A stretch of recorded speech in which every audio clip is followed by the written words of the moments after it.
Have you ever heard yourself say, "I'm just shy. I always mess things up. I have to be the strong one," as though those words were the final truth about who you are? We say these things so casually, and after a while they begin to sound like identity. But repetition does not make something eternal. Familiar does not always mean true. Sometimes it only means practiced. I am more than every definition I have carried. I want you to let that sentence open something in you. You are more than the sentence you have repeated for 10 years. You are more than the role your family gave you. You are more than the version of yourself that learned how to survive one particular period of life. A thought repeated becomes familiar. A behavior repeated becomes comfortable. And a story repeated can begin to feel like a personality. But that does not mean it is the whole of you. You may have been shy in certain rooms. Fine. You may have failed at something before. Fine. You may have learned to be strong because people depended on you. Fine. But none of those facts needs to become a prison. You see, one of the most liberating things we can do is stop checking ourselves every minute. How am I coming across? Do they approve of me? Am I behaving like the person they expect? Do I still fit the image? That is exhausting. When I say forget yourself, I do not mean erase yourself. I do not mean become nobody. I mean stop standing outside yourself all day long watching yourself perform. There is a great freedom in simply being present. You are having a conversation, so have the conversation. You are walking, so walk. You are creating, so create. You do not have to narrate yourself constantly. You do not have to maintain a fixed image in order to exist. You can be warm today and quiet tomorrow. You can be confident in one situation and uncertain in another. You can surprise people. You can surprise yourself. Life moves. Why should identity be the only thing that is never allowed to move? Many old identities begin as roles. Perhaps you became the strong one. Everyone called you when there was a problem. You learned not to cry, not to ask for help, not to fall apart because somebody had to hold everything together. That role may once have been useful. But if you carry it forever, you may begin to believe that needing support means you have failed. No. You are allowed to be strong and still need comfort. Perhaps you became the good one, the one who never caused trouble, always behaved, always said yes. Then one day you discover that being good has turned into being unavailable to yourself. Perhaps you became the successful one, and now every rest feels dangerous because you are afraid that without achievement you will not know who you are. Or perhaps you became the caretaker, and everyone has learned to bring their needs to you while you quietly disappear underneath them. A role can protect you for a season and still become too small for the person you are becoming. Think of an old coat. Perhaps it once fit perfectly. Perhaps it kept you warm. Perhaps you even loved it. But years later, the sleeves are too short and the shoulders are tight. You do not stand there saying, "This coat helped me once, therefore I must wear it forever." You thank it and take it off. Identity can be like that. I had to be strong then. Fine. I had to please people then. Fine. I had to stay very small then. Fine. But ask yourself, gently, does this still fit? Not, was it wrong? Not, why did I become this? Just, does this still fit? That question can open a door. Sometimes the hardest part is not letting go of the old identity itself. It is letting go of the way other people know us. People become accustomed to our roles. They know who calls first, who gives in, who stays quiet, who always helps, who never changes their mind. And when you begin to live differently, they may be surprised. They may even say, "You weren't like this before." Well, perhaps not. You do not owe anyone an old version of yourself. That is important. You do not have to continue behaving in a way that no longer feels true simply because other people have organized themselves around it. I think of this as a kind of identity debt. We feel we owe people consistency even when the consistency is hurting us. We think they expect me to say yes, so I should say yes. They know me as easygoing, so I shouldn't speak up. They think I am always available, so I must keep proving it.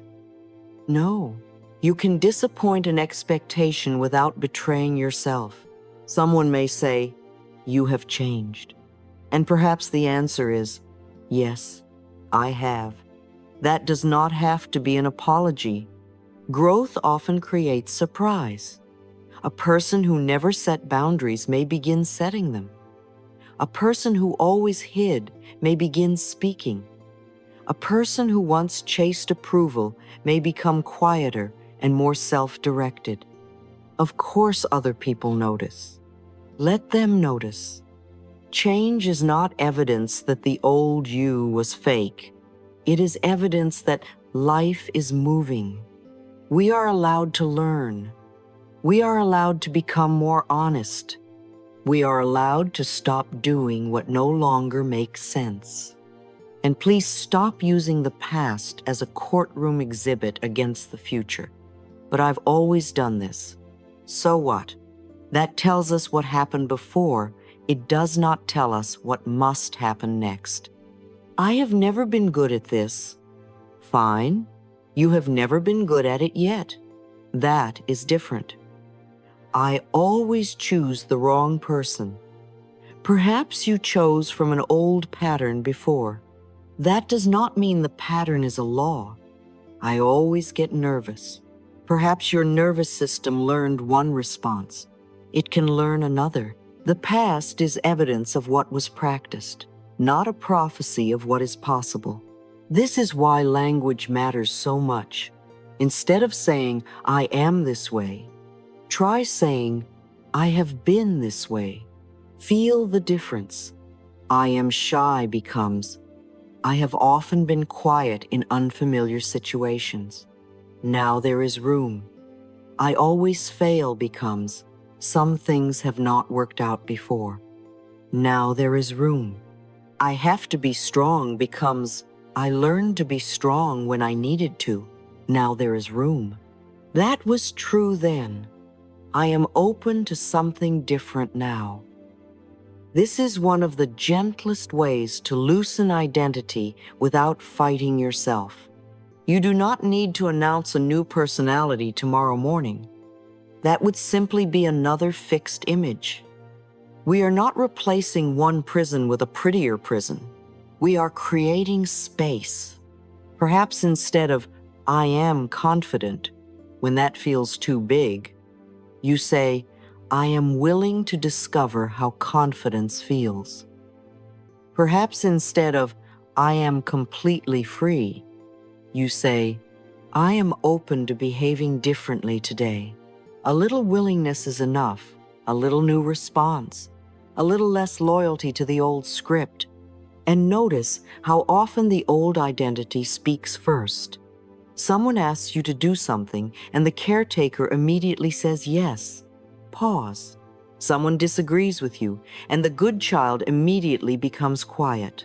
Pause. Something new appears, and the shy person says, "That's not for me." Pause. The pause is where freedom enters. You do not have to obey the first old sentence. You can say, "That is the old definition. What do I choose now?" Perhaps you choose to speak. Perhaps you choose to rest.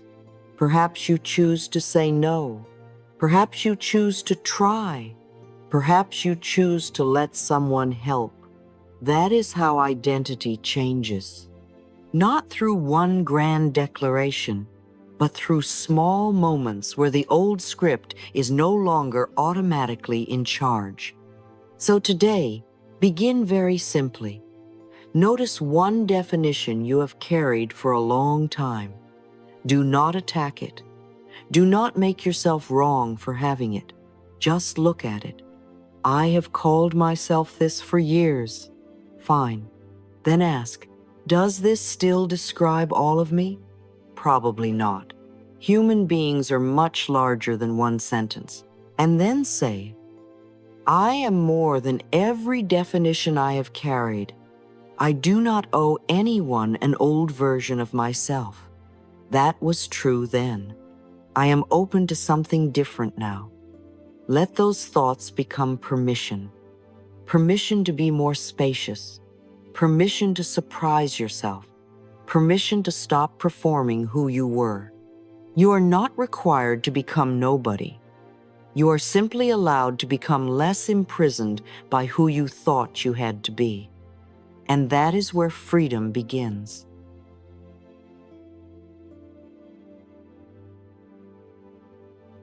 When do you feel most free? Is it when nobody is asking you to explain yourself? When you are not trying to look intelligent, strong, successful, spiritual, healed, interesting, or impressive? Perhaps freedom appears in those moments when you simply forget to monitor yourself. You are laughing with someone. You are making something with your hands. You are walking somewhere beautiful. You are so absorbed in what you are doing that for a little while you stop asking, what does this say about me? And I think this is very important because many people spend years trying to discover exactly who they are, as though somewhere there is one perfect definition waiting to be found. But perhaps you do not need a final definition. Perhaps you are not a finished object to be labeled. You are a living person having experiences, changing your mind, learning, growing, discovering. I allow myself to remain discoverable. I love that thought because it leaves the windows open. It says, I know some things about myself, and I am also willing to be surprised. You do not have to understand every corner of yourself before you begin living. You can enjoy something for a season and then stop enjoying it. You can become interested in something new. You can change the way you dress, the people you spend time with, the work you want to do, the way you spend your mornings. None of this means you were false before. It means life is moving through you. We make ourselves so tired when every preference has to become an identity. I like this, therefore this is who I am. I do not like that, therefore I am not that kind of person. Well, perhaps next year you will feel differently. Fine. You are allowed to be larger than your labels. You are allowed to say, at this point in my life, this interests me. That is enough. You do not have to carve it into stone. This becomes especially useful when we look at the language we use about ourselves. Language can either create space or close the door. If you say, I am an anxious person, the whole self gets wrapped around the anxiety. But if you say, I am experiencing anxiety right now, something changes. There is you, and there is an experience moving through you. They are not identical. If you say, I am a failure, you take one event and turn it into a complete identity. But if you say, something I tried did not work, now we have information. We have an experience. We have something that can be learned from. A temporary state does not have to become a permanent definition.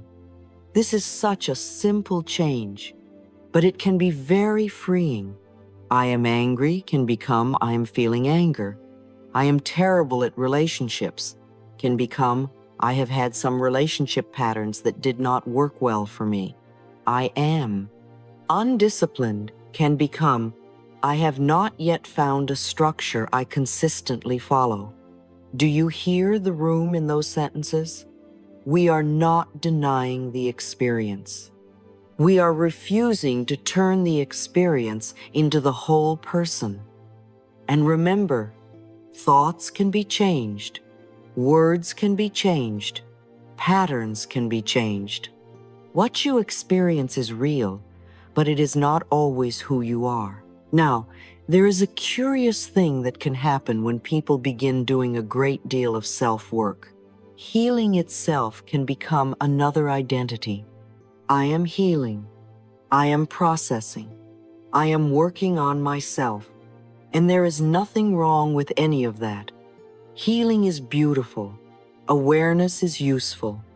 But if every experience has to be analyzed, named, processed, understood, and fitted into a healing story, then self-work can begin occupying the entire self. Sometimes you need to stop studying yourself and have lunch. Sometimes you need to stop asking which wound is being activated and simply admit that you are tired. Sometimes you need to stop turning every relationship into a lesson and enjoy the person sitting across from you. Healing is not meant to become another room you can never leave. It is meant to help you live more freely. There may come a day when you spend less time thinking about healing because you are too busy living. That is not losing progress. That may be progress. You are not required to become the healed person either. That is just another label. You are allowed to be a person who sometimes understands herself and sometimes does not. Sometimes feels peaceful and sometimes does not. Sometimes handles things beautifully and sometimes says, well, I could have done that better. Fine. Life goes on. You can work on yourself without making yourself your full-time occupation. One of the loveliest ways to forget this constant self-monitoring is through creativity. Have you ever been doing something and suddenly realized 2 hours passed? You were writing, painting, cooking, gardening, sewing, playing music, building something, rearranging flowers, making a meal, working with wood, whatever delights you, and for a while you disappeared into the activity. Not disappeared in a bad way. You stopped watching yourself. You became a participant. Creation can return you to life because it gives your attention somewhere to go besides yourself. You are not standing outside your own experience asking, am I doing this correctly? Do I look creative? Is this who I really am? You are simply doing it. And this is where one useful question can help. What makes me forget to evaluate myself? Perhaps it is cooking. Perhaps it is dancing. Perhaps it is arranging a room. Perhaps it is writing stories nobody else sees. Perhaps it is fixing machines. Find the activities that absorb you in a loving way. They do not have to become a career. They do not have to become content. They do not have to become another achievement. Let something belong only to the joy of doing it. There is great freedom in creating something badly and not caring. Paint the crooked flower. Sing the wrong note. Make the cake that leans a little. You are alive. Wonderful. The same freedom can happen with another person when you stop managing the image of yourself and actually meet them.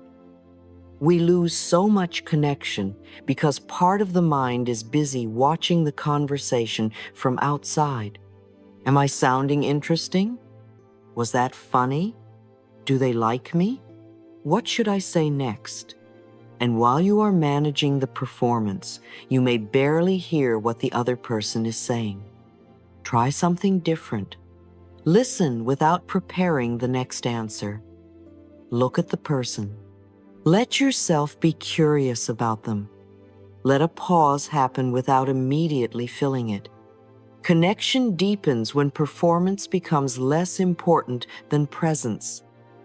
You do not need to be impressive in every conversation. You need to be there. This is such a relief. You can say, I don't know. You can laugh at yourself. You can ask another question because you genuinely want to understand. You can forget for a few minutes whether you are being seen correctly and become interested in seeing someone else clearly. And you may discover that people feel much closer to you when you stop trying so hard to create the correct impression. Service can do something similar. If you are constantly asking, how am I being judged? The self becomes very crowded. But when you ask, what can I contribute here? The energy moves outward. Perhaps somebody needs encouragement. Perhaps you know something useful. Perhaps you can make one task easier. Perhaps you can listen. Perhaps you can bring food. Perhaps you can share a contact, an idea, 10 minutes of attention. Contribution takes the self out of the mirror and puts it back into life. This does not mean becoming a martyr. We have talked about that. Service does not require disappearing, but it can free you from self-obsession. Instead of, do they think I am good? It becomes, can I do something good? There is an enormous difference. One needs constant approval. The other creates movement. And when you contribute from a healthy place, the self does not become smaller. It becomes more expansive. You discover that you are not only someone to be evaluated, you are someone who can participate, help, build, encourage, and add something to the moment. Now, old patterns will return. Of course they will. Familiar thoughts do not pack their bags and leave forever because you had one lovely insight on Tuesday. You may begin living more freely and then suddenly hear yourself saying, oh, I'm doing that old thing again. Fine. Do not turn it into a catastrophe. Ah, this is an old pattern. I do not need to follow it. That is all. An old pattern appearing does not mean you have become your old self again. It means a familiar pathway was activated. You still have a choice. Perhaps you used to say yes automatically, and today you almost say yes again. Pause. Ah, old pattern. Then choose. Perhaps you start criticizing yourself after a mistake. Ah, old pattern. Then choose a kinder sentence. Perhaps you begin shrinking around someone you used to fear. Ah, old pattern. Breathe. Stand differently. Say what needs to be said. Recognition is not regression. Recognition gives you the opportunity to choose again. And please do not demand that every new choice feels natural immediately. The old one feels natural because it has been rehearsed. The new one becomes natural through repetition. A little practice, a little practice. That's all. This is why I would rather have you make one new choice than try to become a completely new person. That idea creates pressure. You wake up and announce, from today onward, I am confident, disciplined, fearless, and completely transformed. And by lunch, you are exhausted from acting the part. No. Make one new choice, one different answer, one boundary, one action. New self is built through new choices, not new labels. If you want to become someone who respects herself, what is one respectful choice today? If you want to become more courageous, what is one small, courageous action? If you want to become someone who rests, can you stop work 30 minutes earlier tonight? Let behavior lead. You do not need to perform a personality. This is much more organic. Sometimes identity follows action. You make the new choice, and later realize, oh, perhaps I am someone who can do this. Wonderful. But we do not need to start with a grand announcement. And be very careful about confusing personality with habit. People say, I'm just not disciplined. Maybe. Or perhaps you have not created a routine that works with your actual life. I'm terrible at communication. Maybe you have not practiced the skill. I'm not organized. Perhaps no one ever taught you a system you like. Do not turn a learnable skill into a verdict about your character. That is such an unnecessary burden.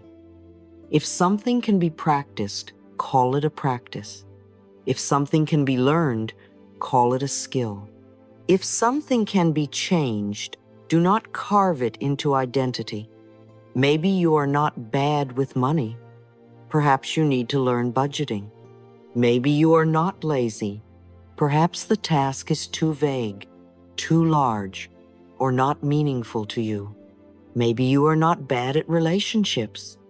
Perhaps there are communication patterns you are now ready to learn. This does not excuse behavior. It gives you somewhere useful to go. A label often ends the conversation. A skill invites growth. Now, even as you begin changing, some people will continue seeing the old you. Let them. This is very important. You do not have to update everyone's mental file. Some people will remember you as shy long after you become more expressive. Some will remember you as the person who always said yes. Some will continue expecting you to rescue them. Some may say, you've changed. Fine. You do not have to give a presentation explaining the transformation. Others may remember who I was. I am free to live as who I am now. That is enough. If someone holds an old image of you, that image lives in their mind. You do not have to crawl inside their mind and repaint it. Live differently. That is the explanation. Your change does not need unanimous approval. If you spend all your time convincing people that you have changed, you are still making their perception the center of your identity.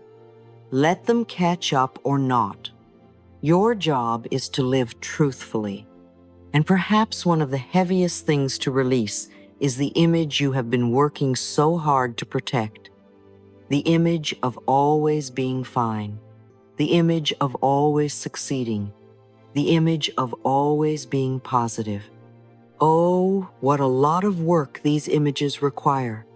If you must always look fine, you cannot ask for help. If you must always look successful, every mistake becomes dangerous. If you must always be positive, you begin hiding ordinary human feelings. Authenticity is lighter than performance. You can say, I'm having a difficult day. You can say, I don't know what I'm doing yet. You can say, I made a mistake. You can say, I need some help. Nothing terrible happens. In fact, a tremendous amount of energy returns to you when you stop maintaining a polished picture every minute. I release the pressure to appear complete. You are allowed to be in process without turning the process into another identity. You can simply be where you are. I want you to try what I would call an identity experiment. Choose one thing you have often said is, not me.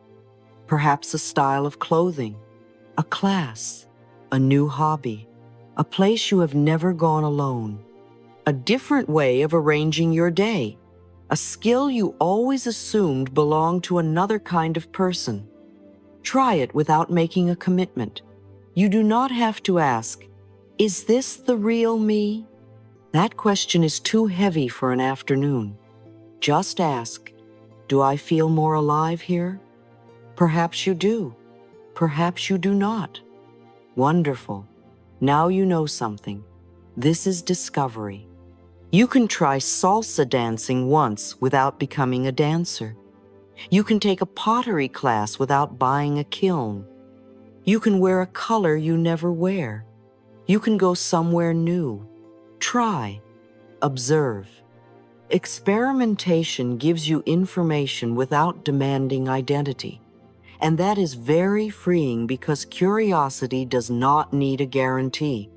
Replace "I am the kind of person who" with "I am curious what happens if." I am curious what happens if I speak up. I am curious what happens if I rest before I am exhausted. I am curious what happens if I wear this. I am curious what happens if I stop explaining. I am curious what happens if I apply. Curiosity is softer than self-definition. It lets you move without demanding that every action proves something about who you are. I do not need to know who I will become before I begin. That is one of the greatest freedoms. You can begin first. Life can introduce you to the person who emerges. And perhaps the deepest freedom comes when you stop trying to prove who you are at all. You do not need to prove that you are intelligent in every conversation. You can ask a question. You do not need to prove that you are strong all the time. You can receive help. You do not need to prove that you are special. You can enjoy being ordinary. Think of how much energy this returns to your life. If you are not proving intelligence, you can learn. If you are not proving strength, you can be honest. If you are not proving uniqueness, you can connect. The need to prove an identity keeps attention trapped on the self. Freedom returns attention to life. Imagine walking into a room without asking, "How do I look?" but asking, "What is happening here?" Imagine starting a project without saying, "Will this prove I am talented?" but saying, "What can I make?" Imagine meeting someone without wondering, "Will they approve of me?" but wondering, "Who are they?"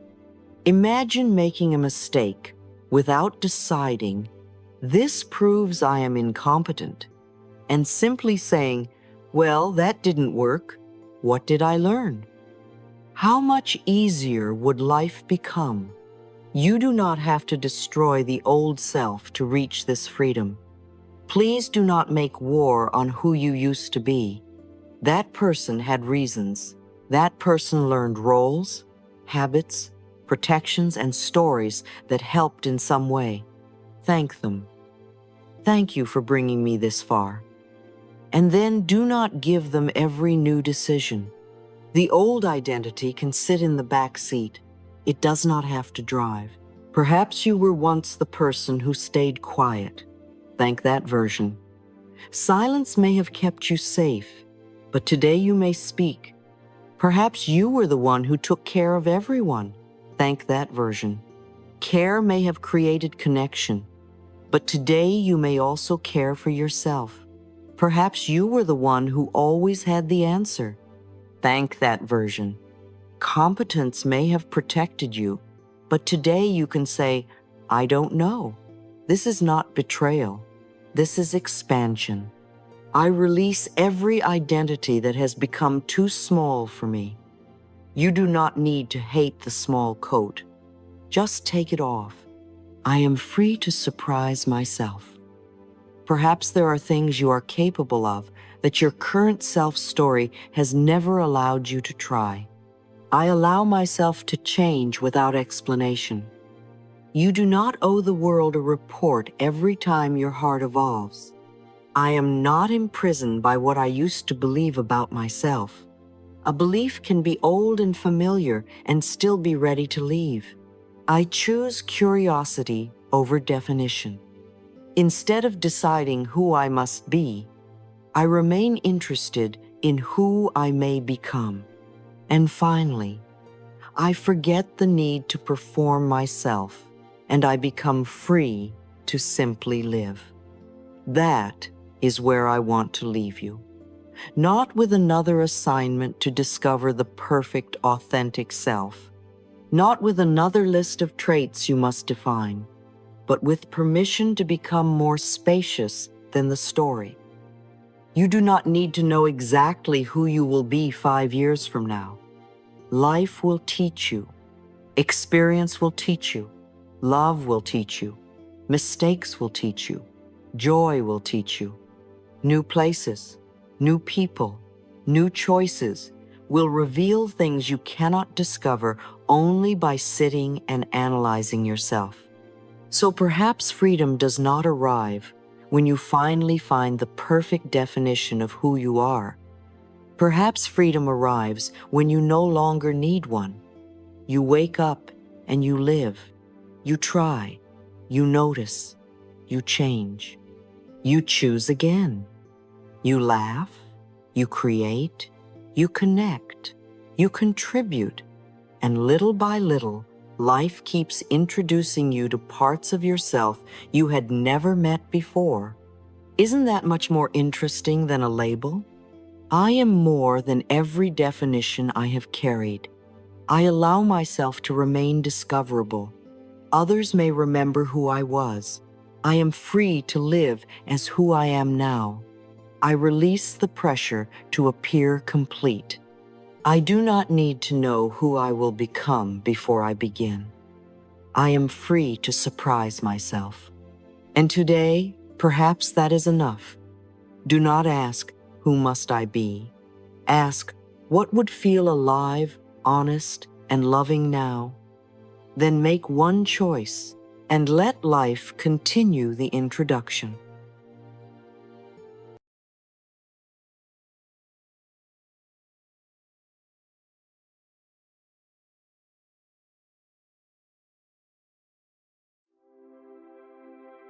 In today's conversation, I will guide you through a healing method from within, not a method to fight the body, not a method to command the body as though it were an enemy, but a gentle way to listen, to see, to feel, and to speak to the body with love.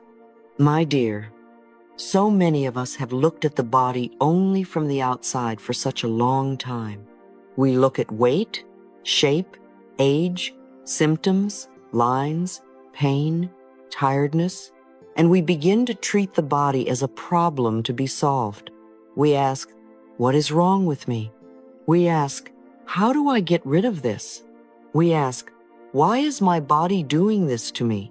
But today, I want to invite you into a different question, a softer question, a question the body can actually relax into. Body, what are you trying to tell me? This inner practice does not replace medical care when medical care is needed. Please be wise and loving with yourself. Doctors, practitioners, tests, and treatment can be part of love too.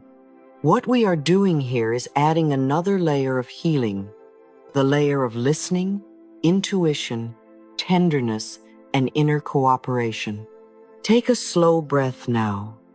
Let the body be exactly where it is. You do not have to make the pain disappear in this moment. You do not have to force healing. You do not have to become spiritual enough, calm enough, or perfect enough.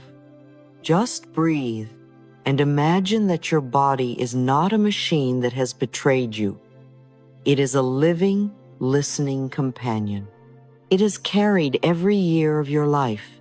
It has held your joys, your fears, your unspoken anger, your old grief, your exhaustion, your hope, your survival, your love.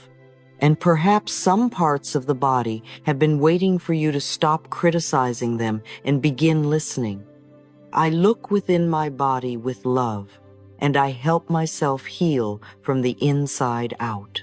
Now, many people say, but I do not know how to see inside my body. I am not intuitive. I cannot visualize. Let me make this very simple. Close your eyes for a moment, if it feels safe, and imagine a tree, any tree. Perhaps you see a tall trunk, green leaves, branches moving in the breeze. Perhaps you do not see it like a movie, but you sense it. Perhaps you feel its color, its shape, its quietness. Perhaps you receive only the word tree or a feeling of roots. That is enough. If you can imagine a tree, you can begin to use inner vision. If I can imagine, I can begin to listen within. Inner vision does not need to be perfect. Some people see clear pictures. Some people see colors. Some people sense temperature, movement, memory, emotion, or a symbol. Some people hear a word inside the mind. Some people simply know. The body and subconscious mind do not always communicate in straight lines. They do not always use logic. Sometimes they speak in images, sensations, symbols, and quiet impressions. A tight knot may appear in the belly. A dark room may appear in the chest. A frozen lake may appear in the throat. A red heat may appear in the shoulders. Do not rush to explain it. Curiosity is more healing than panic. My body may speak in symbols, and I can listen with kindness. Now imagine that you are becoming very small, not frightened small, but gently small, as though you are light enough to travel within your own body. You may imagine entering through the heart, or through the breath, or through a doorway of light. Choose one area of the body that wants attention. It may be a place of pain, tension, fatigue, pressure, heaviness, or simply a place that calls to you. You do not go there as a warrior with a weapon. You go there as a loving visitor. You do not say, I must destroy this. You say, I am here to understand. This changes everything. Fear contracts the body. Love gives the body permission to speak. As you enter this inner space, let the breath be slow. Perhaps you imagine standing inside the shoulder, the stomach, the throat, the chest, the back, the heart, the womb, the head, wherever the body has asked for your presence. Look around gently. What do you notice? Is it dark or bright? Warm or cold? Heavy or light? Empty or crowded? Is there a shape, a color, a texture, a sound? Is there something that looks like stone, fog, fire, ice, water, a wall, a closed room, a tangled cord? Whatever appears, do not be afraid. You are witnessing the language of the inner mind. I enter my body with love, not fear. The goal is not to control the body. The goal is presence. Many of us approach symptoms as enemies. We tighten against pain. We hate the tiredness. We resent the part of the body that changed, slowed down, gained weight, became inflamed, became weak, or asked for rest. But hatred is not an atmosphere where healing feels safe. What if the painful place is not trying to ruin your life? What if it is asking to be heard? What if the tension is holding words you never spoke? What if the heaviness is grief? What if the heat is anger that never found a safe exit? What if the numbness is an old protection? Healing begins when I stop hating the part of me that hurts. Now, when you see something inside, remember that inner images are usually symbolic. If you see a dark area, do not immediately decide something terrible is happening. If you see thick fluid, a stone, fire, ice, a locked door, a strange color, a rope, a knot, or a crowded room, pause. These may be symbols. A stone may represent emotional hardness or something you have carried too long. Fire may represent anger, inflammation, urgency, or life force trying to move. Ice may represent frozen grief or fear. A closed room may represent something you were not ready to feel. A knot may represent pressure, conflict, or a decision held too tightly. My inner images are symbols, and I listen to them with curiosity and compassion. This is where many people make the mistake of judging what they see. They say, "Oh no, this is bad, this is ugly, I must get rid of it." But the body does not respond well to disgust. The inner world opens more easily to kindness. So if you find a dark place, ask, "What do you need?" If you find a knot, ask, "What are you holding?" If you find heat, ask, "What emotion is moving here?" If you find ice, ask, "What warmth would help you soften?" If you find a closed door, ask, "Is it safe for me to open this now, or do you need more time?" I do not attack what I find inside. I bring love to it. You can speak to the symbol as if it were a part of you that has been waiting for tenderness. Ask softly, "Who are you? What feeling are you holding? What do you want me to know? Do you need light, breath, warmth, forgiveness, movement, tears, rest, or love?" Then wait. Do not force an answer. Perhaps an answer comes as a word. Perhaps it comes as a memory. Perhaps the body sighs. Perhaps nothing comes today. That is all right. A loving visit is already healing. I do not need to understand everything today. I only need to be kind enough to listen. If you sense a dark place, imagine a soft golden light entering it, not a harsh spotlight, a gentle light, like morning sun touching a room. If you see thick or sticky energy, imagine a clean stream of water washing through it. If there is ice, bring warmth. If there is a stone, surround it with love until it softens at its own pace. If there is a knot, do not yank it. Imagine your loving hands loosening one thread at a time. If there is a frightened child in that inner space, sit beside the child and say, "I am here now." You do not have to hold this alone. This is how we change the inner atmosphere. And then, before you leave the body area, thank it. This is very important. Thank the shoulder, the belly, the throat, the chest, the back, the heart, the place that spoke, even if you did not understand everything. Say, "Thank you for trying to protect me. Thank you for speaking to me. I am learning to listen."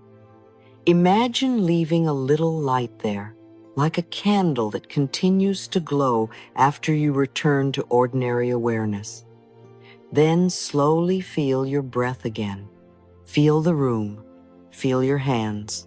Feel your feet. Come back gently. My dear, this practice is not about becoming afraid of every sensation. It is about becoming intimate with your own life. It is about moving from fear to loving observation. It is about asking the body to become a partner again. Your body is not only asking to be repaired, it is asking to be heard, respected, nourished, moved, rested, and loved. My body is my companion, and I choose to listen with love. As you continue this healing journey, you may begin to discover that symptoms are not only interruptions. Sometimes they are invitations. They invite you back to the present. They invite you back to tenderness.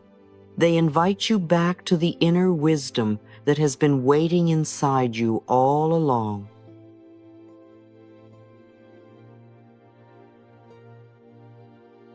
When I was speaking with a woman at one of my workshops, she came to me with tears in her eyes and said, "I have been trying so hard to change my body, and nothing seems to feel peaceful."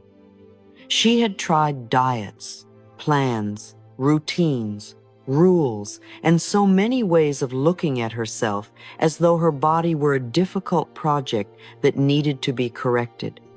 And as I listened to her, I could feel that the deepest pain was not only in her body, it was in the relationship she had with her body. She was living in it, but she was not really at home in it. She looked at it from the outside, through size, symptoms, shape, and fear. But she had not learned to sit inside her body with tenderness.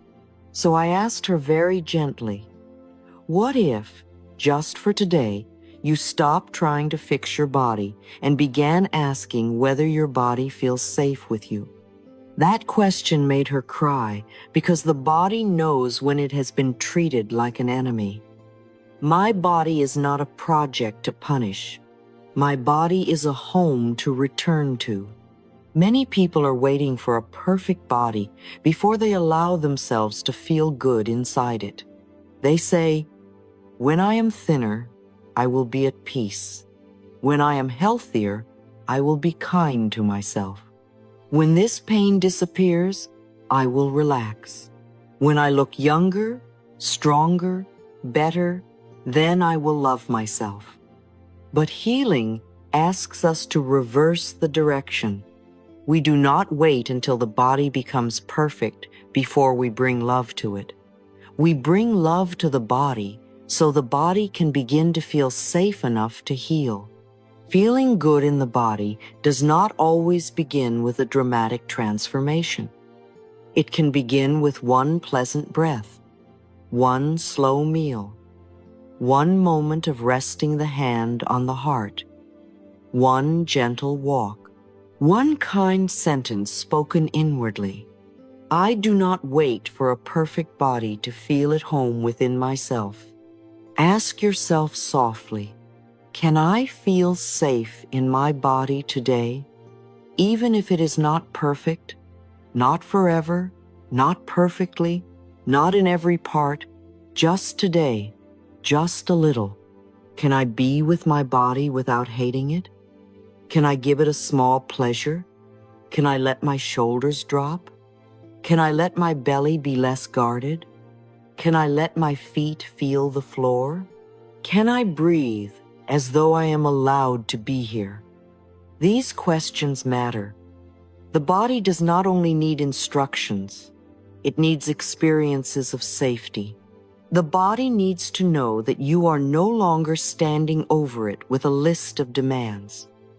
Every moment of kindness tells my body, you are safe with me now.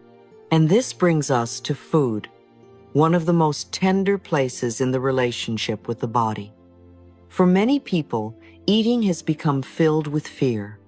They eat with rules in the mind, shame in the throat, and guilt waiting at the end of the meal.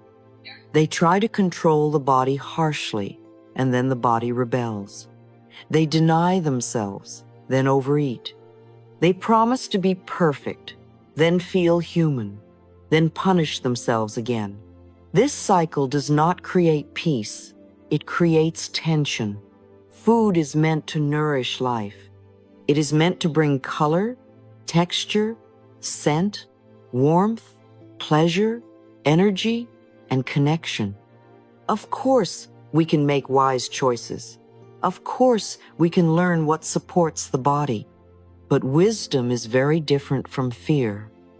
I can nourish myself with wisdom without feeding myself fear. Try, just once today, to eat more slowly. Look at the colors of your food. Notice the shape, the scent, the warmth, the coolness, the texture.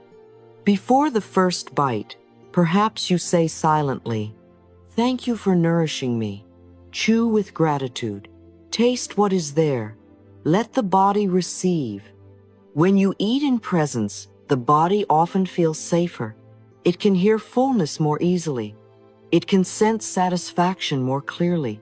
But when you eat in guilt, the mind becomes a battlefield. One part controls, another part rebels, and the poor body is caught in the middle. I nourish my body with pleasure, presence, and peace. A loving question may help. Am I eating because I am hungry, because I am joyful, because I am sad, or because I am trying to cover a feeling? There is no wrong answer. We are not asking in order to punish. We are asking to become conscious.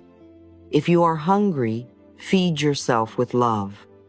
If you are joyful, enjoy the meal with gratitude. If you are sad, perhaps food can comfort you a little. And perhaps the sadness also needs a hand on the heart, a journal page, a phone call, a cry, or rest. If you are trying to fill an emotional emptiness, do not scold yourself. Say, I see what I am reaching for, and I am willing to give myself what I truly need. This is how eating becomes a conversation instead of a war. Movement, too, can become a conversation. So many people exercise as if they are paying a debt for having eaten, lived, aged, changed, or gained weight. They say, I must burn this off. I must punish this body. I must force it to look like someone else's. Oh, my dear, the body does not flourish under hatred. It may obey for a while, but it does not feel loved. Healing movement begins with listening. Ask, body, what do you need today? Perhaps the body needs strength. Perhaps it needs softness. Perhaps it needs stretching. Perhaps it needs a walk. Perhaps it wants to dance for 3 minutes with no audience. Perhaps it wants yoga, breath, a nap, or a gentle strengthening exercise. I move my body with love, not punishment. There are days when the body needs encouragement, and there are days when the body needs rest. Listening is not laziness. Listening is cooperation. A wise gardener does not water every plant the same way at the same hour with the same amount of water, regardless of sunlight, season, and soil. The wise gardener observes. You can become a wise gardener of your own body. Some days you may move vigorously and feel alive. Some days you may stretch slowly and feel your body thaw. Some days the most healing movement is lying down and letting the nervous system settle. My body changes daily, and I can meet it daily with respect. Please remember, your body is not shameful. Your life energy is not shameful. Your softness is not shameful. Your strength is not shameful. Your emotions are not shameful. Your sensuality, your warmth, your aliveness, your ability to feel pleasure, your need for tenderness, these are not mistakes. They are part of being human. When we cover the body with shame, the body contracts, it tightens, it hides, it forgets how to be naturally alive. When we bring respect to the body, life begins to circulate more freely. Healing is not only the absence of pain, healing is also the return of aliveness. My body is sacred, alive, and worthy of respect. There is a beautiful difference between using the body and inhabiting the body. Many people use the body to work, perform, please, achieve, carry burdens, and survive. But inhabiting the body means feeling the breath, noticing pleasure, sensing the feet, hearing fatigue, honoring hunger, feeling warmth, allowing tears, and being present with the life inside you. You are allowed to enjoy being in a body. You are allowed to feel the sunlight on your skin, the softness of fabric, the comfort of warm tea, the relief of stretching, the sweetness of resting. I am allowed to feel alive in my own body. Now, one of the quickest ways to change the body's atmosphere is through self-talk. The body hears every word. It hears the jokes you make at your own expense. It hears the criticism in the mirror. It hears, I hate this body. It hears, I am ugly. It hears, I am weak. It hears, my body has disappointed me. And it also hears every gentle correction. It hears, I am learning to care for you. It hears, thank you for carrying me. It hears, you do not have to be perfect to be loved. It hears, we can begin again today. Every kind word I give, my body becomes part of my healing. You do not have to leap from hatred to total love in one day. That would be too much for many people, and the body may not believe it yet. Healing is a bridge. If I love my body feels too far away, begin with, I am willing to hate my body less. That is honest. That is a beginning. Then, perhaps, I can accept my body for today. Then, my body is trying. Then, I am grateful for my hands. Then, I am grateful for my heart still beating. You climb the emotional ladder one rung at a time. I begin where I am, and that is enough. Neutrality can be a holy place. If love feels too difficult, try respect. If respect feels difficult, try curiosity. If curiosity feels difficult, try one moment of not attacking. This is progress. The old mind may say, that is not enough. But every great healing begins with small permission. You might say, I do not have to like everything about my body today, but I can stop insulting it. What a powerful beginning. You might say, this body has survived my hardest days. You might say, this body deserves water. You might say, this body deserves rest. Acceptance does not mean I give up. It means I stop fighting myself long enough to heal. And while you are learning to be kinder to the body, remember that you are more than the body's appearance. You are a person with a heart. You are a friend, a learner, a giver, a creator, a soul growing in wisdom. You may say, I am a good friend. I have a heart that can love. I am learning to be gentle. I bring kindness into the world. These truths help loosen the obsession with appearance. They remind the mind that worth is not measured in mirrors, numbers, age, or comparison. My body is part of me, but my worth is larger than appearance. Now I would like to guide you into an inner journey. You may read this, listen to it, or practice it later when you are in a comfortable place. Sit or lie down. Let the body be supported. Allow the shoulders to soften, the jaw to loosen, the belly to relax. Place one hand over the heart and say, I am safe to listen within. There is nothing to force. There is nothing to prove. You are not entering the body as a critic. You are entering as a loving presence. Close your eyes if that feels good. To open the inner vision, imagine a tree. See it or sense it in whatever way comes naturally. Notice the trunk, the leaves, the roots, the feeling of life moving through it. If you cannot see clearly, just feel the idea of a tree. That is enough. Now allow the image of the tree to fade, like mist dissolving in morning light. Bring in your intention. I am willing to look at my body with love.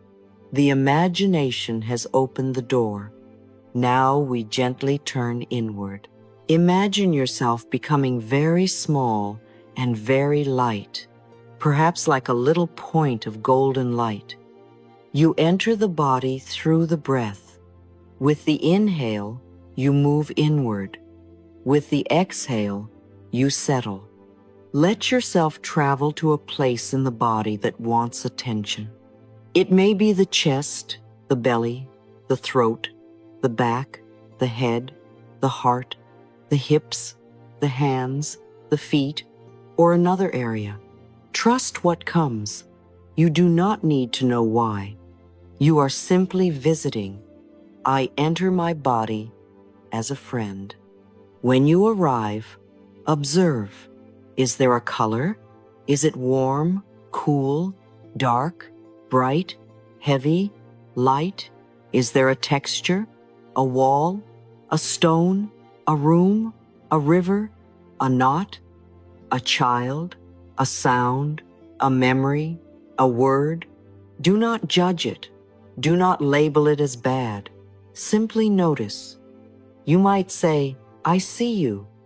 That alone can be healing. Many parts of the body have been waiting to be acknowledged. I observe without judgment, and the body begins to trust me. Now ask gently, what are you holding? Wait. What do you need in order to soften? Wait again. What is your message for me?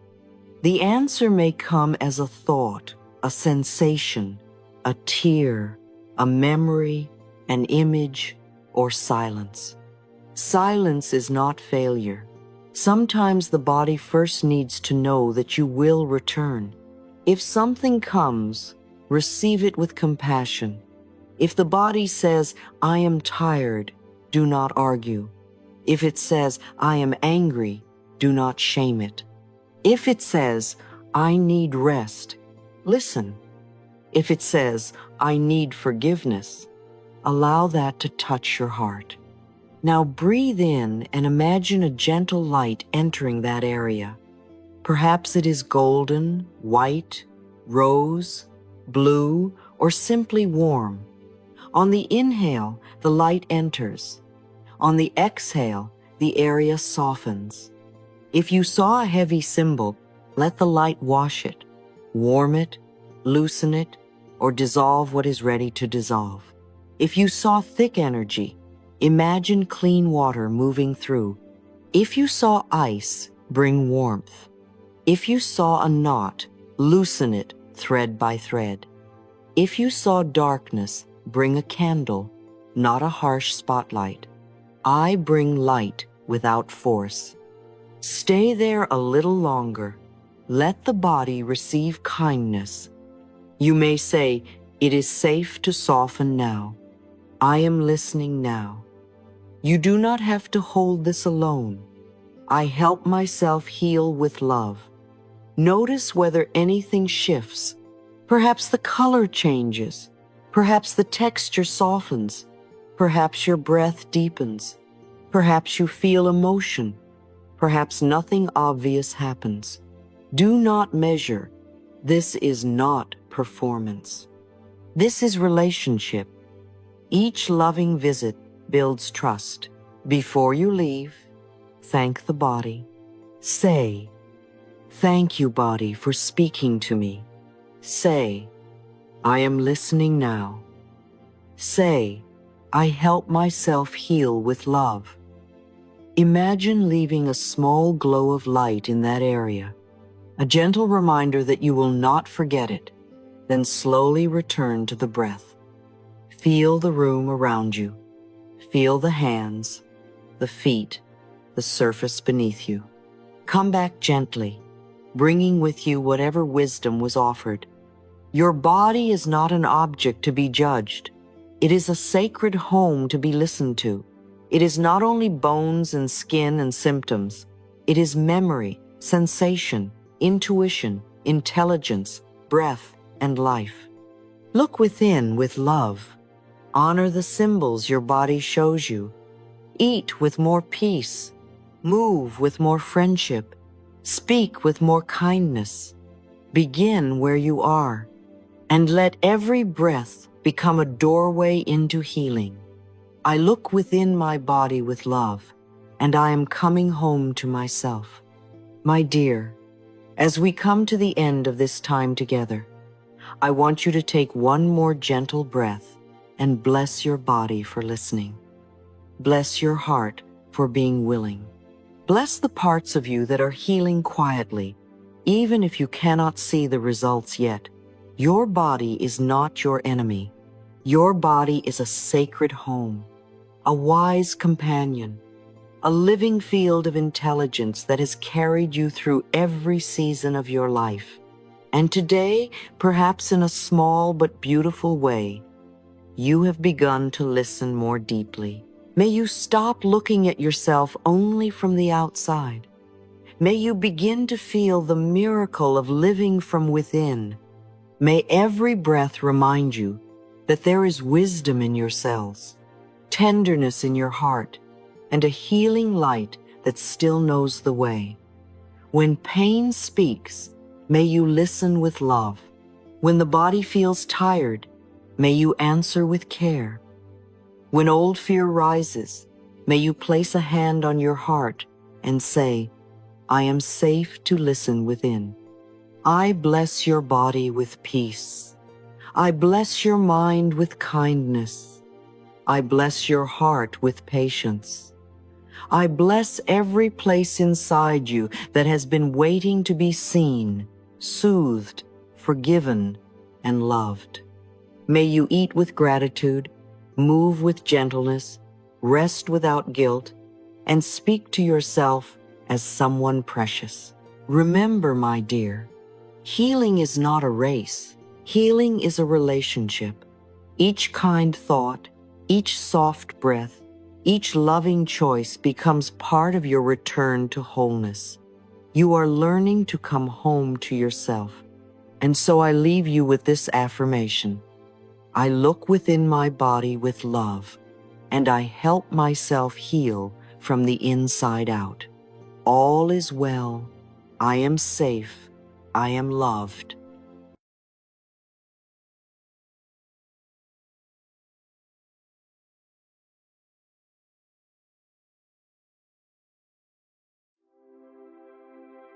After this teaching ends, you will receive 3 gentle ways to protect your energy, raise your vibration, and return to calm whenever the world feels too loud.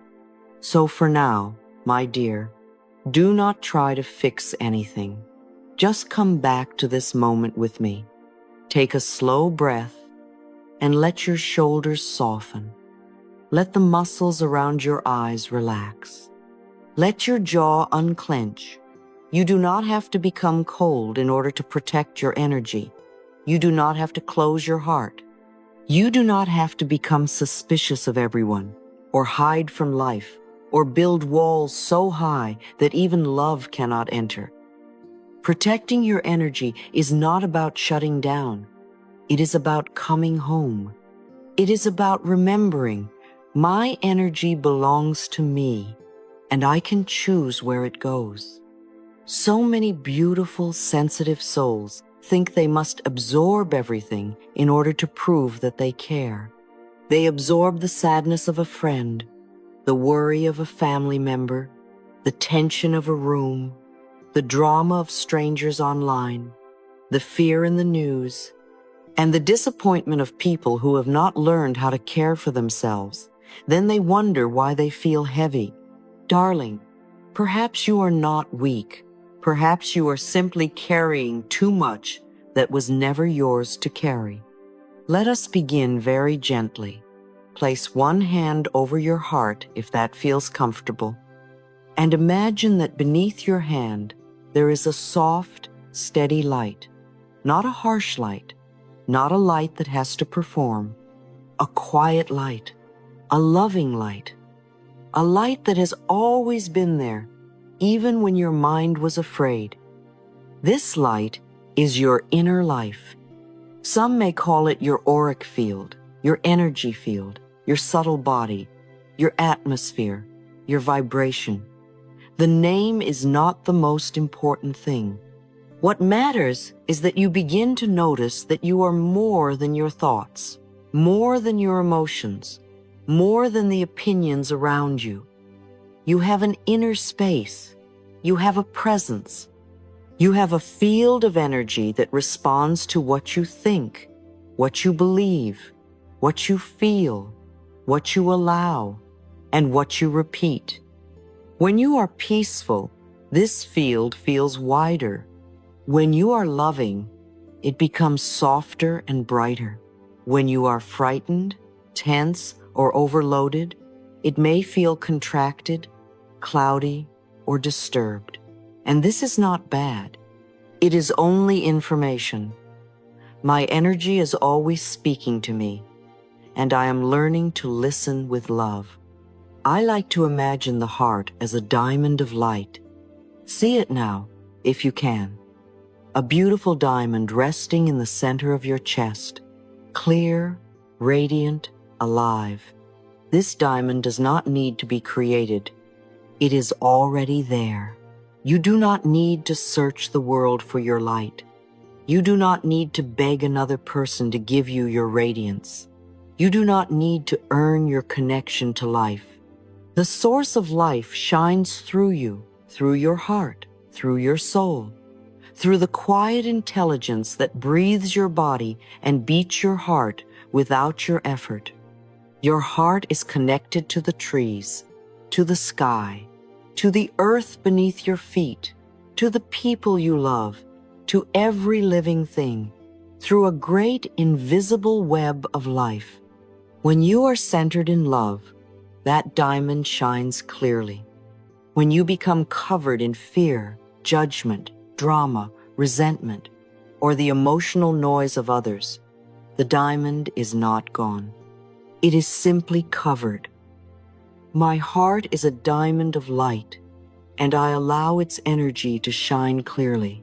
Now, my dear, protecting your energy means you lovingly clean the surface of that diamond.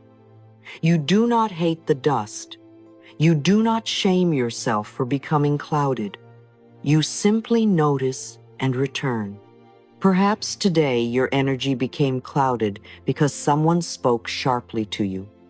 Perhaps you scrolled through too much fear. Perhaps you listened to a friend's pain and forgot to come back into your own body. Perhaps you tried to solve a problem that did not belong to you. Perhaps you kept replaying a conversation, rewriting it, defending yourself in your mind, trying to make someone understand. Every time you do this, little threads of your energy move outward, and after a while, you feel scattered. You may feel tired and not know why. You may feel tight in your chest. You may have a headache. You may feel irritated, restless, heavy, or strangely sad. And then the mind says, "What is wrong with me?" But a kinder question is, what have I been carrying that is not mine? Every conversation is an exchange of energy. Every room has an atmosphere. Every home has an emotional weather. Every workplace has a vibration. Even your phone can become a doorway through which you take in hundreds of tiny emotional impressions. You read someone's anger. You see someone's fear. You absorb comparison. You watch drama. You hear bad news. You look at the life of another person and suddenly your own life feels smaller. These things do not have to be dramatic to affect you. Sensitive people often feel what has not been spoken. They feel the tension beneath the smile, the sadness behind the words, the pressure in the room. This sensitivity can be a gift, but only when it is held with boundaries. Without boundaries, sensitivity becomes exhaustion. My sensitivity is a gift when I remember to stay rooted in myself. There is a difference between compassion and absorption. Compassion says, "I see your pain, and I send you love." Absorption says, "I will carry your pain in my body." Compassion says, "I can be present with you." Absorption says, "I must lose myself to prove that I care." Compassion leaves the heart open. Absorption makes the body heavy. And so we are learning a new way to love. We can love people without becoming their emotional storage room. We can listen without taking the problem into our chest. We can be kind without volunteering our peace as payment. We can care deeply and still return to our own center. Say this softly inside yourself. I can care deeply without carrying what is not mine. Let that sentence move through your shoulders, your belly, your hands. You are allowed to care. You are also allowed to remain free. Many of us learned that love means carrying. We watched people worry as proof of devotion. We watched people suffer silently and call it loyalty. We learned to anticipate moods, to smooth the room, to rescue others before they had to feel their own discomfort. Perhaps as a child, you became very good at sensing when someone was upset. You learned to read faces, footsteps, silence, tone. You learned to adjust yourself quickly. And now, as an adult, your body may still believe that other people's emotions are your responsibility. But darling, let us tell that little one inside you something new. You are safe now. You do not have to manage everyone's feelings to be loved. Take a breath. This is a very tender release. We are not blaming the past. We are freeing the present. When someone brings fear to you, you do not have to become fear. When someone brings anger to you, you do not have to become anger. When someone brings confusion to you, you do not have to become confusion. You can stand in your own light. You can silently say, I bless you, and I remain myself. You can imagine your heart diamond shining gently, not pushing anyone away, but not absorbing their storm. This is a loving boundary. A boundary is not rejection. A boundary is a clear place where love can remain healthy. I can keep my heart open and still keep my energy clear. This is such a beautiful lesson. It means you do not have to choose between being loving and being safe. You can be both. You can be soft and strong. You can be gentle and clear. You can be sensitive and grounded. Let us practice for a moment. Close your eyes if it feels good. Imagine a soft circle of light around your body. It may be golden, white, blue, rose-colored, or simply clear like sunlight. This circle is not a wall of fear. It is a field of love. Inside this circle, you are safe to breathe. Inside this circle, your thoughts can slow down. Inside this circle, you can feel what is yours and release what is not. Now imagine little pieces of energy returning to you from conversations, from messages, from social media, from family stress, from work pressure, from old memories, from places where you tried too hard to be understood. Let them return like gentle sparks of light. They come back to your heart. They come back to your body.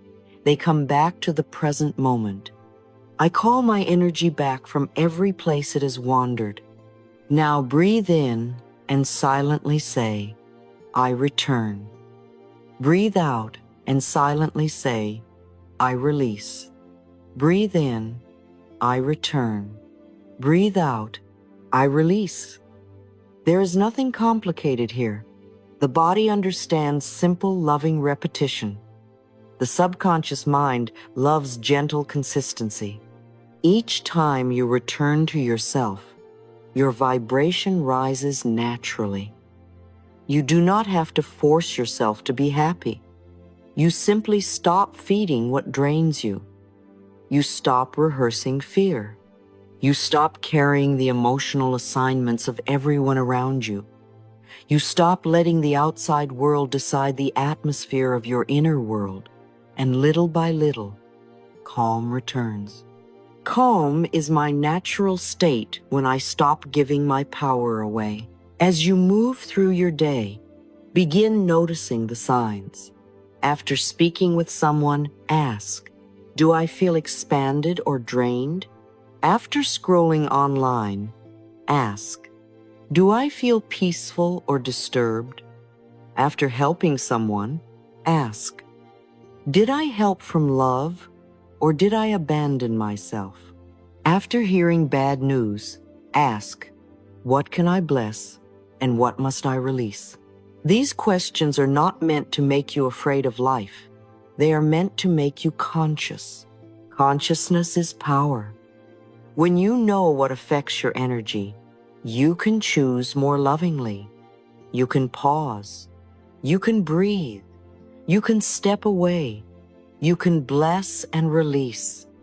You can send love without carrying the pain. Awareness helps me protect my peace without closing my heart. So today, let this be our beginning. You are not here to become hard. You are here to become clear. You are not here to reject the world. You are here to stop absorbing what is not yours. You are not here to fear other people's energy. You are here to remember the diamond in your own heart. Protecting your energy is an act of love. Raising your vibration is an act of self-respect. Staying calm is a practice of returning again and again to the truth within you. Say with me, softly and slowly, I protect my energy, raise my vibration, and return to calm. Again, I can love without carrying. And again, my heart is open. My field is clear, and all is well. In the next part, we will gently explore 3 simple ways to cleanse your energy, strengthen your boundaries, and keep your inner light steady even when the world around you feels unsettled.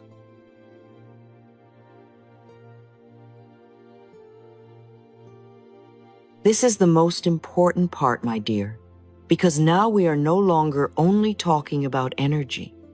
We are going to practice returning to ourselves. And I want you to understand something very simple before we begin. You do not need to be afraid of other people's energy. You do not need to walk through life thinking the world is dangerous, or that every conversation can harm you, or that every emotion in the room is stronger than you. That would only create more fear, and fear is not protection. Fear is contraction. Real protection is calm awareness. Real protection is remembering I am the loving authority in my own energy field. So take a breath now. Bring your attention back to your heart, not to the room, not to the phone, not to the person you were thinking about. Back to the heart. The heart is where your light remembers itself. If it feels right, place one hand gently over your heart. Do not press. Just rest your hand there as though you are greeting an old friend. The first step is to clear away what is not yours. You may have picked up worry from someone you love. You may have taken in the stress of a workplace, the heaviness of a conversation, the emotional noise of social media, or the fear of a world that often forgets how safe life can be when we return to love. None of this makes you weak. It simply means your beautiful sensitivity needs direction. So now, from the center of your heart, say inwardly with quiet strength, Heart, push out all outside energies that are not mine from my body and my energy field. Now, say it not with anger, but with clarity. The word now is important. It tells the subconscious that we are not waiting, not negotiating, not carrying this for another hour. What is not mine may leave me now. Imagine your heart releasing a soft explosion of light. Not a violent explosion, but a gentle wave, like sunlight suddenly filling a room that had been closed for a long time. This light expands through your chest, your shoulders, your throat, your arms, your belly, your hips, your legs, your feet, your back, your face, and the space around your body. It moves through your energy field like a warm breeze moving through curtains. Anything heavy, fearful, tangled, dramatic, confused, or foreign to your true nature is gently pushed out.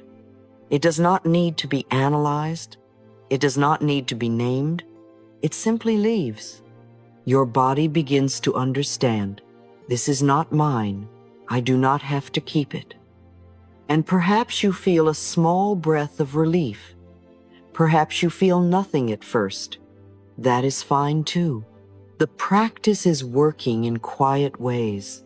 I do not have to understand every energy in order to release it. Now comes the second step, and it is very beautiful. We call your own energy back to you. So much of our life force can wander. A piece of it may still be in a conversation from yesterday. A piece may be in the past, trying to rewrite what happened. A piece may be in the future, trying to control what has not arrived. A piece may be with someone who hurt you, someone you miss, someone you are still trying to convince, rescue, impress, or understand.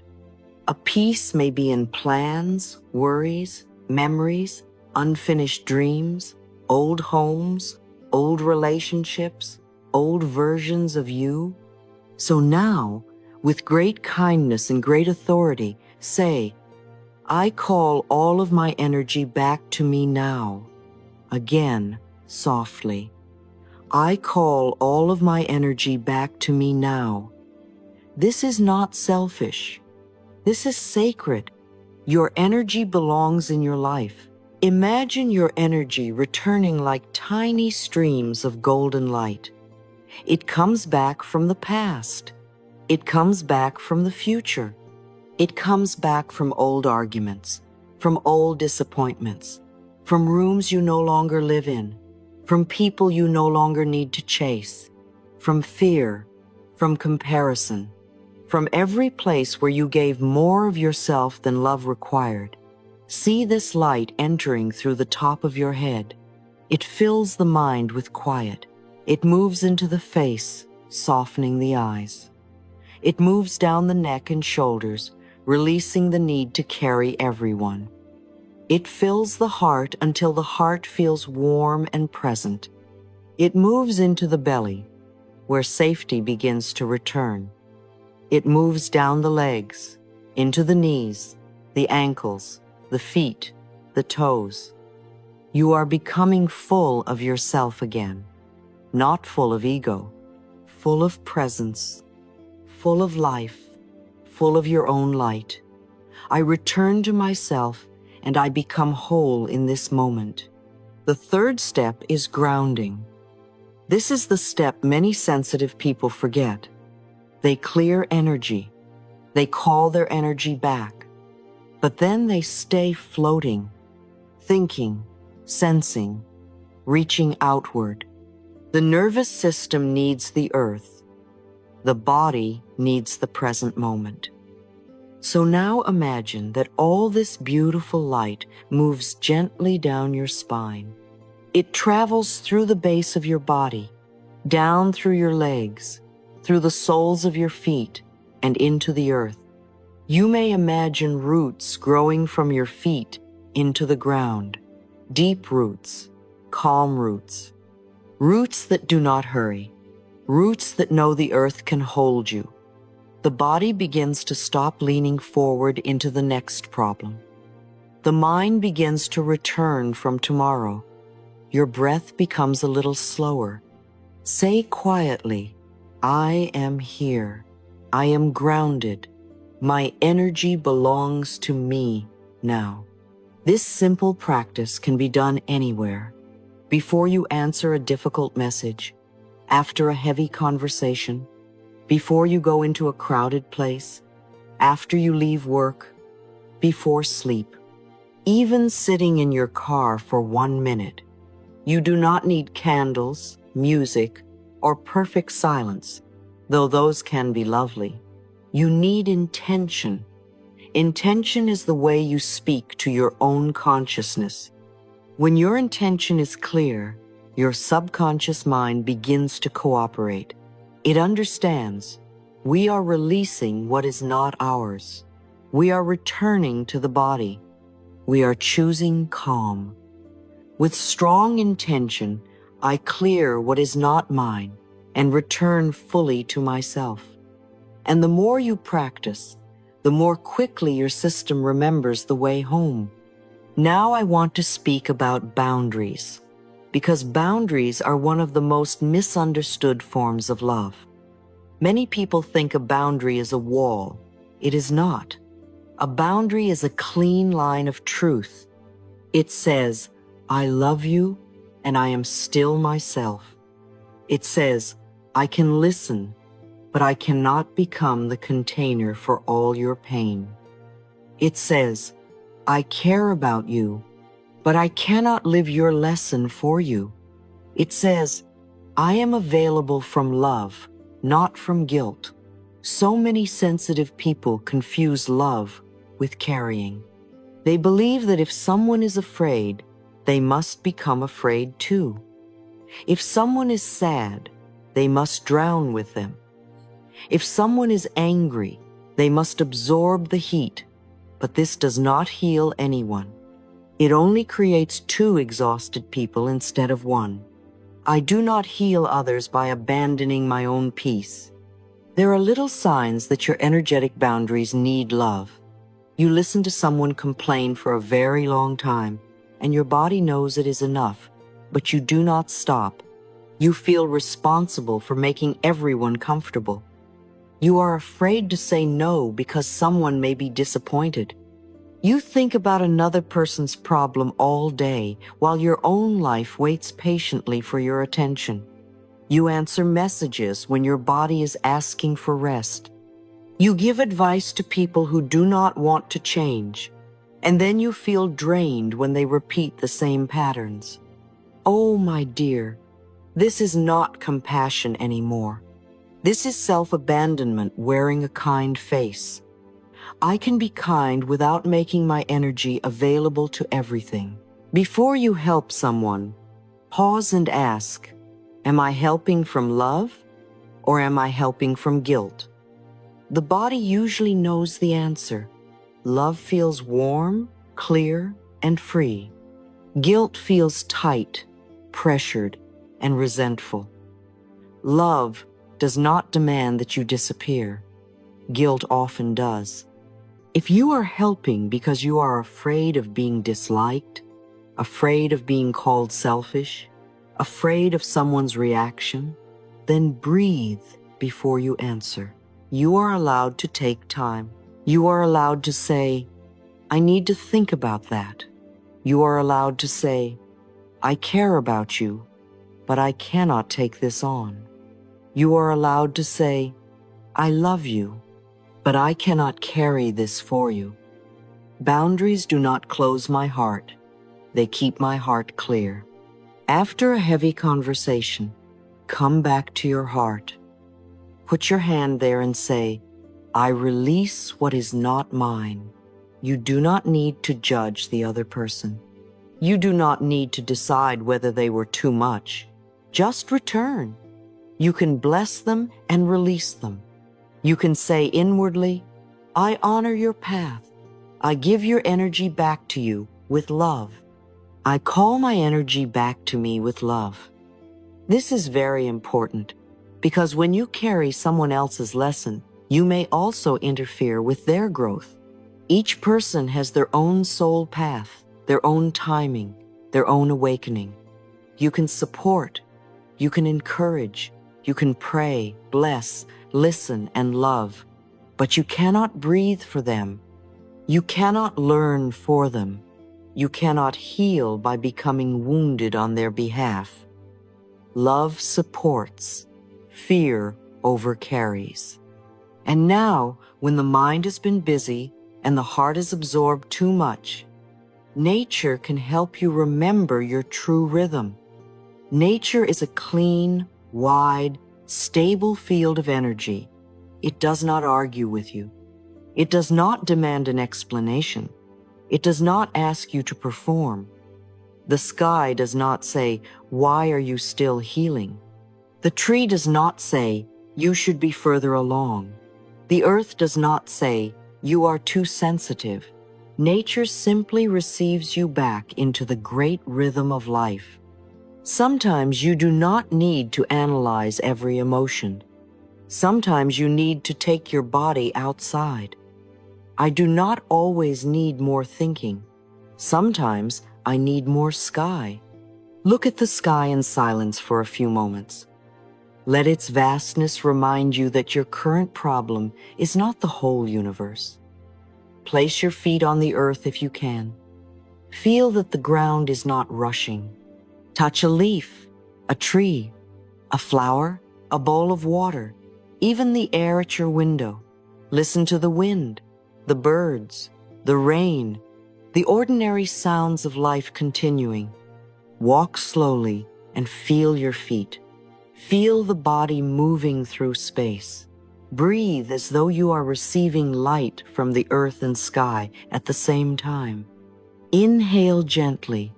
I receive the calm of nature. Exhale slowly. I release all energy that is not mine. Do this several times and do not hurry.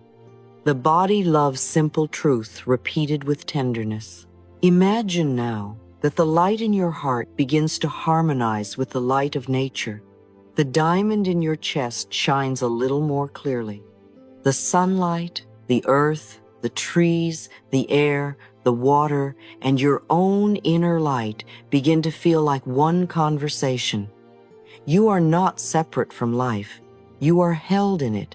You are part of it. The same intelligence that opens flowers, moves clouds, grows roots, and turns night into morning is also within you. When you forget your peace, nature helps you remember. When your energy becomes scattered, nature helps gather it. When your vibration feels heavy, nature does not shame you. It simply offers a wider field.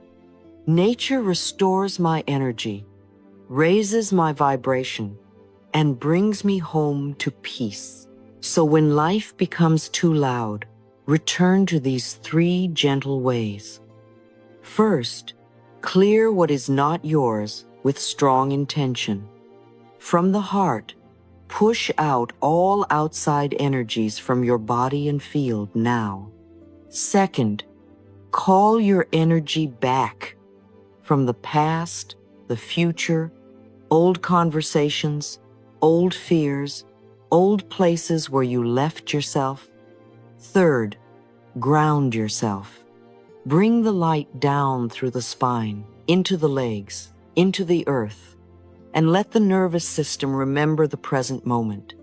Then practice boundaries as love. Ask whether you are helping from love or from guilt. Release what is not yours after heavy conversations. And when the mind cannot solve itself, go to nature. Let the sky widen you. Let the earth steady you. Let life breathe with you. My dear, when your heart is clear, your energy becomes brighter. And when you are brighter, you do not need to fight darkness so much. You simply continue being light. You do not need to argue with every fear. You return to love.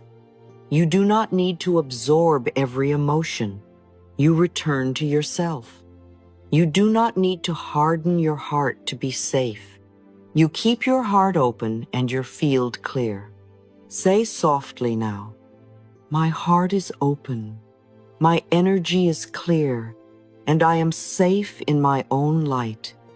Again, I protect my energy with love.